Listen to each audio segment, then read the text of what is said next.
Elhamdülillahi Rabbil alemin. Vessalatu vesselamu ala nebiyyina Muhammed ve ala alihi ve sahbihi ecmaîn. Amma ba'd. Бүген без кыскача гына уразаны буза торган гамәлләр турында сөйләшеп китербез. Бу гамәлләрне инде һәрберебез белергә тиеш һәм моннан инде сакланырга тиешбез инде. Иң беренчесе, уразаны буза торган иң куркынычы, иң зур гөнаһлысы ул якынлык кылу, ягъни хатын белән яки ир белән инде җинси мөнәсәбәткә керү инде. Моның өчен кафарат каралган. Әгәр дә шушы кафаратны үтәмибез икән, Алла сакласын, инде Аллаһ Тәгаләнең азабына дучар булуыбыз бар. Моның иң беренчесе кул азат итү. Бүген көндә актуаль түгел инде. Кораман турында инде сөйләшеп тормыйбыз. Икенчесе ул тоташтан 2 ай ураза тоту. Әгәр дә булдыра алмасаң, 60 мискинне ашатырга тиешсең инде. Булдыра алмасаң дигән сүз, монда җитди сәбәп булырга тиеш. Шушы 2 ай уразаны тотмаска. Анда сәламәтлек аркасындамы, яки бүтән төрле шәргый узыр булуымы, шуның белән генә син тота алмасаң рөхсәт ителә. Әмма ләкин син сәламәт икән, тота аласың икән, син тотырга тиешсең 2 ай ураза. Син әмма ләкин ялкаулык, нәфесеңә бирелеп кенә, булмый, ашатыйм дип сагый алмыйсың. Юк, син иң беренче урында тора шушы ураза тоту инде. Моңа дәлил булып тора Бухари һәм Муслим җыентында хадис, Пәйгамбер саллаллаху алейһи ва сәллям янына бер кеше килә дә, "Я Расулуллаһ, ди, халак булдым", ди. Ягъни зур гөнаһ кылдым, ди. Һәм Расулуллаһ саллаллаху алейһи ва сәллям сорый, "Нәрсә эшләдең син?" ди. "Нинди гамәл кылып шундый халак булдың", ди. "Нә ди? Рамазан аенда, ди, ураза тоткан килеш, ди, хатыным белән якынлык кылдым", ди. Һәм Расулуллаһ сорый, "Син кулың бармы, ди, кулны азат итәргә?" ди. "Юк", ди. "Син ди тоташтан 2 ай ураза тота аласыңмы?" ди. "Юк, тота алмыйм", ди. "Син ди 60 мискинне ашата аласыңмы?" "Юк", ди. Шуна Пәйгамбер саллаллаху алейһи ва сәллям бер савыт белән хөрмә алып килә һәм әйтә, "Садака итеп бир", ди. "Миннән дә факиррак кеше бармы?" ди. "Минем гаиләмнән дә мохтаҗрак кеше бармы?" ди, "Я Расулуллаһ", ди. Пәйгамбер саллаллаху алейһи ва сәллям шуннан соң инде көлеп куя да, "Кайтып инде шушы гаиләңә ашатты, гаиләңә садака кылды инде шушы хөрмәдән", ди. Һәм галимнәр менә шушы хадисне дәлил итеп алалар. Кеше Рамазан аенда инде якынлык кыла икән, җинси мөнәсәбәткә керә икән, ул менә шушы кафаратны кылырга тиеш инде. Кул азат итү, куллар юк, шуңа күрә бу төшеп кала, 2 ай тоташтан ураза тоту. Булдыра алмаса гына, гызыры булса гына, сәбәп кенә булса, сәламәтлек аркасында, башка сәбәп, ул атта гына рөхсәт итә 60 факир мохтаҗны ашатырга инде.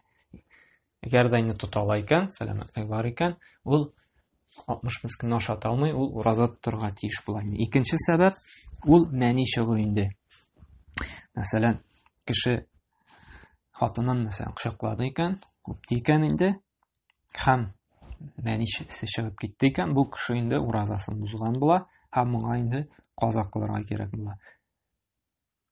Шуңа күрә монда, әгәр дә кеше үзенең организмын, тәнен яхшырак белә. Ул белә икән, ул загыйф.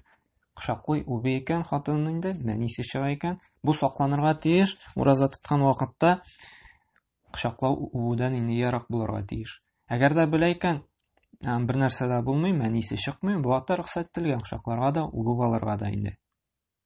Әмма ләкин бу белә торып, һәм инде ниндидер гамәл кылып мәни чыкса гына, каза кыласы була, һәм уразаны буза. Әмма ләкин, мәсәлән, үз ихтыяры белән түгел, йоклаган вакытта йоклап ятасың, һәм син уянып киттең икән, беләсең, син монда мәни чыккан, күрдең.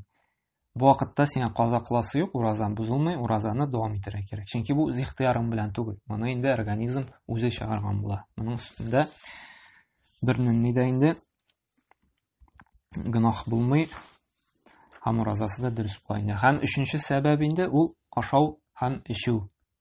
Әгәр дә кеше инде белә торып ашый, эчә икән, бу кеше гөнаһлы була, һәм моңа инде каза кылырга кирәк була шушы көнен инде, моның уразасы бозыла. Әмма ләкин инде ул онытылып ашый, эчә икән инде, бу вакытта инде уразасы бозылмый, уразаны дәвам итәргә кирәк. Пәйгамбер саллаллаху алейһи ва сәллям әйтте бит: "Мен насия ва хуа саимун фаакала ау шариба фалютимма саумаху фаиннама тамаху Аллаһ ва сaqah".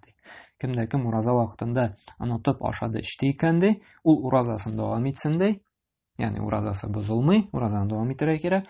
Дөреслекдә дә аны Аллаһ Тәгалә ашатты һәм эшертте ди инде. Шуңа күрә менә бу ашау эчү ул безнең шулай уразаны боза торган гамәлләрдән булып тора инде. Шуңа күрә төп сәбәп булып тора менә уразаны боза торган ул эшебезгә керү. Эшебезгә нәрсә булса да керә икән, уразаны боза. Мәсәлән, авызны, борынны шайкыйбыз икән, эшебезгә кереп китте икән, бу вакытта инде безнең уразабыз бозыла. Шуңа күрә дә бит Пәйгамбәр саллаллаһу алейһи ва сәллям Абу Дауд җыентында килә торган хадисендә «Балигъ фи истинша илля ан такуна саиман» ди. Теге борыныңны су алганда, тәһарат алганда ди, эшкәрәк кертеп алды, илля дә мәгәр уразада булмасаң ди. Уразада булганда менә без тәһарат алабыз бит, авызны, борынны шайкыйбыз, бик каты эшкә кертергә ярамый. Борынга су алганда да, авызны шайканда, тамакларны шайкарга ярамый. Ни өчен? Чөнки без шуның аркасында эшебезгә су кереп китү ихтималы бар. Эшкә су кереп китте икән, безнең уразабыз бозыла. Әгәр дә без ялгыш эшләмәсәк, белә торып эшлибез икән, менә ярамый, беләбез, ләкин әйбәтләп юынсын инде дип, шушы хәдискә каршы килеп эшлибез икән, бу вакытта уразабыз бозыла һәм безгә каза кылырга кирәк була инде. Бу ялгышып эшләү, монысы инде икенче мәсьәлә. Ансын турында инде әле әйтеп китәрбез. Шуңа күрә ураза нәрсә боза, нәрсә эшебезгә керә. Дүртенче, уразаны боза торган гамәл ул тукландыра торган, тәнебезгә көч-куәт бирә торган уколлар, системалар алу. Глюкоза, витаминнар, кадыйбыз икән шундый уколлар, системалар куябыз икән, бу безнең уразабызны инде боза. Чөнки бу көч-куәт бирү, ул бәрабәр инде галимнәр әйтә, кан ашанда организмга эшебезгә барып җитә, шуның белән туклана дип. Шуңа күрә галимнәр әйтә, инде уколлар алу инде уразаны боза һәм каза кылырга кирәк була дип әйтәләр шушы көнне инде. Әмма ләкин авыртуны баса торган гына уколлар инде, булар инде рөхсәт ителгән. Булар уразаны бозмый. Һәм шуңа күрә укол ясатсак та без сорарга кирәк табиптан. Бу организмга инде тәнебезгә көч-куәт бирә торган укол түгелме? Безнең инде тәнебезгә инде тәнебезне тукландырмыймы дип. Әгәр дә юк, бер нәрсәне көч-куәт бирми, бары авыртуны гына баса, берни зыянда китерми дисә, безгә инде рөхсәт ителә мондый уколлар кадарга инде. Һәм бишенче сәбәп уразаны боза торган ул үз теләгебез белән инде организмыбызны көчләп кысык чыгару. Мәсәлән, тамагыбызга да бармагыбызны тыгып, кысык чыгару, авыртып торабыз ди, эшебездән нәрсәдер борчый ди, гәрәк кысып чыгарып әле тынычландырыйм дип инде кысып чыгарабыз икән, белә торып инде, белгән рәвештә эшләсәк, бу вакытта уразабыз бозыла. Һәм безгә инде шушы көнне каза кылырга кирәк инде. Әмма ләкин инде үзебез үз ихтыярыбыз белән түгел, организм үзе кысык чыгара икән, бу вакытта уразаны бозмый. Мәсәлән, эшебез ничектер авыртып китте дә, шуннан соң инде кысып чыгарды икән, бу вакытта бозылмый. Моңа дәлил булып тора инде Абу Дауд җыентында килә торган сахих хадис: "Мен зарa'ahu ay ghalabаhu qayyu fala qada alayhi wa man istaqa fa alayhi qada." Кем инде кысыкты чыкты ди, үзеннән үзе инде организм үзе чыгарды, бу кешегә када юк ди, каза кыласы юк ди инде. Аны нәрсә дигән сүз? Уразаң дөрес, каза кылмый, уразаң дәвам итәс. Әмма ләкин үзе теләп инде, үзе мәҗбүри рәвештә чыгартты икән ди кысыкны, бу вакытта ул кешегә инде каза кылырга кирәк ди. Бу кешенең инде уразасы бозылады инде. Һәм алтынчы сәбәп ул күп итеп кан чыгару. Хиджамы ясатып, хиджамы ясату ураза вакытында инде монда инде галимнәр инде бик каты хилафлана, бәхәскә керешә инде. Монда инде җумһур әйтә инде, күпчелек галимнәр инде ул Ханафи, Малики, Шафии мазхабы бу галимнәре уразаны бозмый диләр, хиджамы ясата. Әмма Ханбалитлар инде Имам Ахмад мазхабы инде тарафдарлары әйтә, уразаны бозады, чөнки алар дәлил китерә. Абу Дауд җыентында килгән автора хаҗимул махҗум ди. Ифтар кылады, уразасын бозады, шушы хиджамы ясаучы да һәм ясатучы да. Ни өчен? Чөнки бит элекке вакытта беләбез, хиджамны авыз белән теге суырып ясый торган булганнар. Монда бит кан да керергә мөмкин, башка төрле матдәләр дә керергә мөмкин. Шуңа күрә эшенә эләксә инде уразаны бозырга. Һәм ясатучы ни өчен? Чөнки тәненә зәгыйфлек килә. Һәм тәненә зәгыйфлек килә, ашыйсы килә башлый һәм инде бик каты зәгыйфлән ашап эчеп тә куярга мөмкин. Шуңа күрә булар әйттеләр инде, бу төр галимнәр инде бу уразаны боза һәм каза кыласы була. Җумһур әйтә инде, юк ди, бозылмый ди, уразады ди. Чөнки хиджамы моңа инде бернинди дәлил дә юк дип әйтә. Алар әйтәләр, беренчедән бу Абу Дауд җинтәңдә килгән сезнең хадисегез ул заиф диләр. Һәм икенчедән ул вообще мансух диләр, кире кагылган диләр. Икенче инде хадис белән кая Әнес исемле сахаба инде хиджамы ясата, уразаттан һәм Пәйгамбәр саллаллаһу алейһи ва саллям берни тәнкыйтьләми, каза кылырга да кылмый дип, шушы хадис инде аны мансух кыла дип әйтәләр. Бу Даруқутни җинтәңдә килә торган хадистә инде. Әмма ләкин шуңа күрә хилаф булганга инде кайбер галимнәр әйтә, без ничек итеп әйтәбез ди, бу хилафтан ничек чыгабыз ди, әгәр дә кеше килә икән ди, менә мин уразадайым ди, мин хиджам ясаттым ди. Без әйтәбез ди, дәвам ит, уразаң инде дөрес. Уразаң бозылмаган дип әйтәбез ди, шушы дәлилләргә карап инде, шушы җумһурга ияреп инде ди. Әгәр дә ләкин инде ураза вакытында килә икән, сорап ди, менә ураза атайым, хиджам ясатырга кирәк, хиджам ясатыймы, рөхсәт мән. Бу әйтәбез ди, бу вакытта ясатмыйча тор, хәерлерәк сиңа ди. Авыз ачкач ифтар кылганнан соң ясатырсың, бу сиңа инде яхшырак була дип без әйтәбез ди. Менә шулай итеп, шушы инде ситуациядән шундый нәтиҗә ясыйбыз ди, һәм инде шулай итеп җавап бирәбез ди. Ураза вакытында ясатты икән инде, уразаң бозылмады, дәвам ит дибез ди. Әгәр дә сорап килә икән, ясатмыйча тор, хәерлерәк авыз ачкач ясатырга дип, шундай итеп җавап бирәбез ди инде. Шуңа күрә менә бу бик зур хилафи мәсьәлә, әмма ләкин барыбер галимнәр моны зикр итәләр. Әмма ләкин инде калган кан чыгулар, мәсәлән, анда борыннан кан китү, беренче авыртып киттең яки егылып тәнне җәрәхәтләдең дә, анда шушы җәрәхәттән кан чыгу, тишең сызлады, тишеңне алдырдың, мәсәлән, кан чыкты. Галимнәр әйтә, бу бөтенсе дә инде кан чыгулар инде уразаны бозмый. Әмма ләкин теш алдырганда инде эшкә китү ихтималы бар. Бу вакытта инде ялгыш кына китә икән, шулай ук бозмый. Әмма ләкин әйдә ярар дип инде җиңеллек белән карасаң, бу вакытта инде бозыла инде. Һәм безнең 7нче сәбәп булып тора, ул хайз каны килү яки нифас каны инде. Бу хатын-кызларга кагыла инде, әгәр дә инде нифас каны яки хайз каны килә икән, хатын-кызларның шулай ук уразасын боза. Һәм инде шушы көннән башлап инде көннәрен санап барып каза кылырга тиеш була инде. Мәсәлән, уразага керде, илә намазын укыды һәм әбиттан соң инде берләр икәнлек тирәсендә хайз каны килде икән, бу көнне инде уразасы инде бозыла. Бу көннән башлап инде ул каза кылырга тиеш була. Чөнки хайз канында һәм нифас канында инде хатын-кызларга ураза тоту тыела, харам булып тора, һәм инде тотса да гөнаһлы була, һәм уразасы бозыла, дөрес булмый инде. Менә бу бөтен мәсьәләләр инде безнең уразаны боза. Әгәр дә без белеп эшләгән булсак, истә булса, һәм инде үз ихтыярыбыз белән аңлап эшләгән булсак, бу гамәлләр инде безне уразабызны боза, каза кылырга кирәк була, һәм инде гөнаһлы булабыз без Аллаһ каршында инде. Һәм Аллаһ та тәүбәгә килеп гафу сорарга кирәк. Шуңа күрә менә бу 3 шарт булырга тиеш. Шушы уразаны бозылсын өчен без иң беренче гыйлем белеп моны эшләргә тиешбез. Бу тиешбез дигән сүз инде тиешле дигән сүз, мәҗбүри дигән сүз түгел, юк.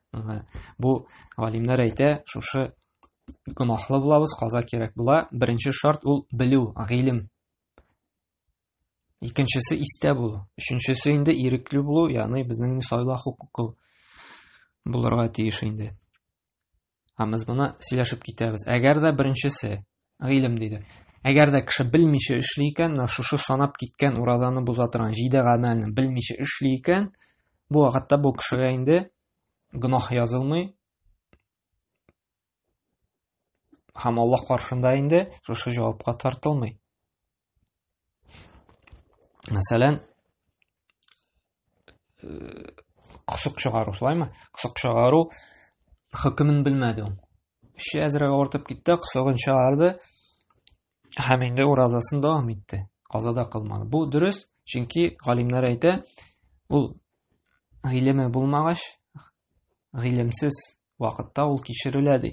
Һәм моңа инде бик күп дәлилләр китерәләр. Беренчедән Бакара сүрәсе 286 аяты. Аллаһ Тәгалә әйтә: "Раббана ла туахизна ин насина ва ахтана". И Раббым бер Аллаһ, безгә дә гынах язмады, азапламады инде. Әгәр дә без онытып яки хаталанып эшләсәк тә инде.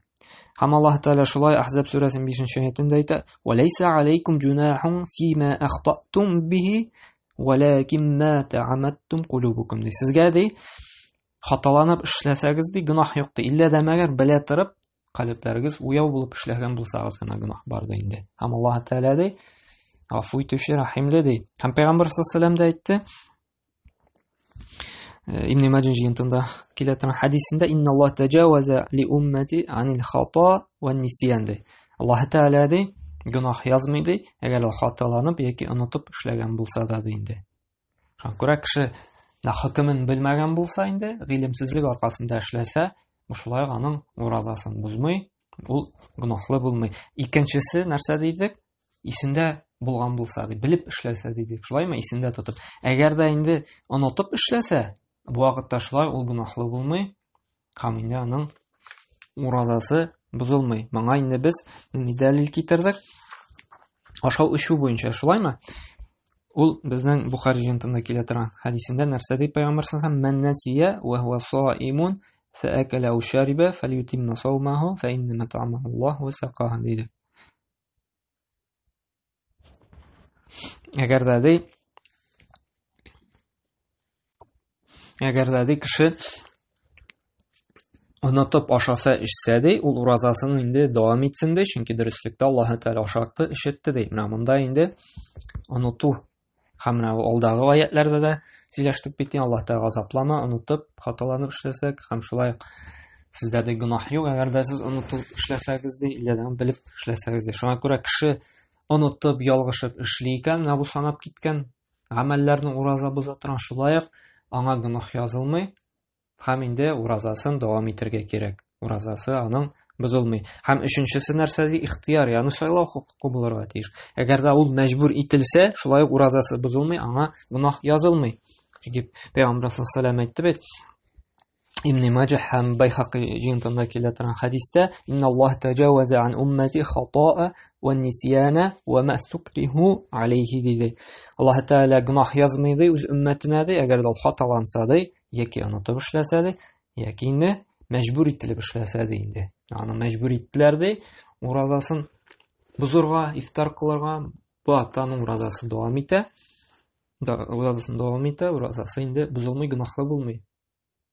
Mesela Allah saqlaсын, андый көннәр була күрмәсен. Элекке совет вакытында көчләтеп су эчертә торган булганнар, ризык каптыра торган булганнар, дингә каршы көрәш вакытта. Менә бу вакыт шундый мәҗбүр ителү була икән, ул атта инде уразасы моның бозылмый, дәвам итәргә кирәк, чөнки үз ихтияры белән, үз теләге белән эшләмәде. Һәм шулай ук инде үз ихтияры белән нәрсә, без мисал китергән ихтилам, шулаймы? Йоклап, йокыдан уяндың һәм синең мәни чыккан. Бу синең үз ихтиярың белән, үз теләвең белән эшләмәде. Бу инде организм үзе чыгарды моны.